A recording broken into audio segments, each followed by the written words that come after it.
So this is how we jive for mass communication. Here I'm again with another video.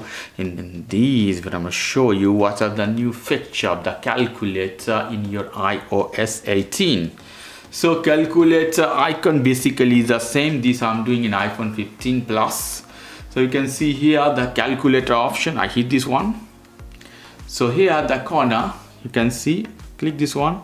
You have three type of calculator here: scientific, beautiful, hit again, basic calculator, and math note here. So continue, welcome to math note, solve, use variable math in your notes app, blah blah. And one more thing, I come to basic here again, and one more special thing, you can convert currency in your iPhone calculator. I hit convert currency. So now I put euro, for example, €1. And here the other currency, you can decide from which currency to which currency. To US dollar, obviously.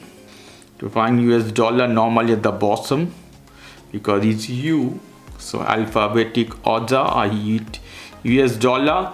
So today €1 is 1.12 US dollar. Euro is a powerful currency in this case, no doubt. So you can change and you can convert currency any moment by your iPhone 15, 15 Pro, Pro Max in your iOS 18 version. Okay guys, if you like this video, please do subscribe to my channel. If you like this segment, please give me a thumbs up. Take care till then, bye.